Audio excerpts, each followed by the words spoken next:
इसका उत्तर यह है, याद रखना, दुनिया में दो चीजें होती हैं। एक होता है सुख और दूसरा होता है आनंद। सुख और आनंद में क्या अंतर है? श्री राम की प्रजा को सुख था, किंतु श्री राम की प्रजा को आनंद की प्राप्ति नहीं हुई थी। सुख और आनंद में क्या अंतर है समझिए। सुख वह होता है जो कुछ काल में दुख में बदल सकता है, उसको सुख कहते हैं। सुख वह होता है जो कभी बढ़ता और कभी घटता रहता है, उसको सुख कहते हैं। इसको कहते हैं केवल सुख।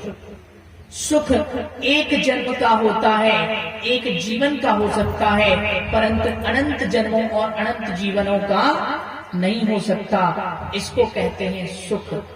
और आनंद किसको कहते हैं समझ लीजिए। आनंद वह है जिसका कभी नाश नहीं होता। आनंद वह है जिसमें कभी कमी और अधिकता नहीं आती। जो न्यूनता और अधिकता की सीमा से परे होता है वो होता है आनंद, जिसकी स्थिति एकरस बनी रहती है, निरंतर बनी रहती है, जिसमें उतार चढ़ाव कभी नहीं होता, वह होता है आनंद।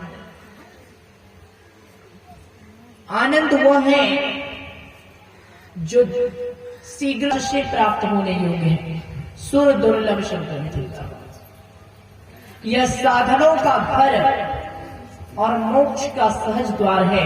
पर ऐसे मनुष्य शरीर को पाकर भी जिन्होंने अपने परलोक को नहीं बनाया, जिनका तन तो मनुष्य का हो गया पर जिनका जीवन पशुवत ही चलता रहा, जिनका शरीर तो मनुष्य का हो गया पर जिन्हें संस्कार मनुष्य के नहीं आ पाए, जिनका शरीर तो मनुष्य का हो गया किंतु जिनका स्वभाव जानवरों से भी बदतर रहा, ऐसे व्यक्ति का मनुष्य जीवन व्यर्थ है, मनुष्य शरीर पाना बेकार है।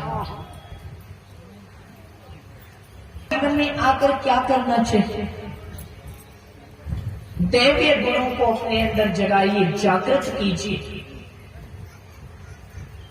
ईश्वर की भक्ति करना, बड़ों का आदर करना, गुरु की आज्ञा का अनुसरण करना, संसार और समाज की सेवा करना, सदाचार के मार्ग पर चलना, पंच महापापों से बचते रहना, भक्ति में अपने जीवन को व्यतीत करना, ये सारे शुभ, शुद्ध और उच्च कर्म हैं जो मनुष्य को मनुष्य सिद्ध करते हैं। क्या आज की मानव जाति मनुष्यता के इस कसौटी पर अपने आप को खरा उतार पाती है या नहीं? उत्तर मिलेगा नहीं। वेदों के अनुसार सबकी आयु है, कोई मनगढ़ंत बात नहीं है, वेदों के द्वारा बताई गई प्रमाणित आयु है। इतने समय का एक एक युग बीत गया। द्वापर त्रेता के समय क्या था, द्वापर के समय क्या था और कलयुग में क्या हो रहा है? एक उदाहरण से गोस्वामी तुलसीदास जी महाराज बताते हैं। त्रेता में ऐसा समय था जब पशु और जानवर भी अपने अपने शरीर को ईश्वर की भक्ति में लगाते थे, तो मनुष्य की बात ही क्या।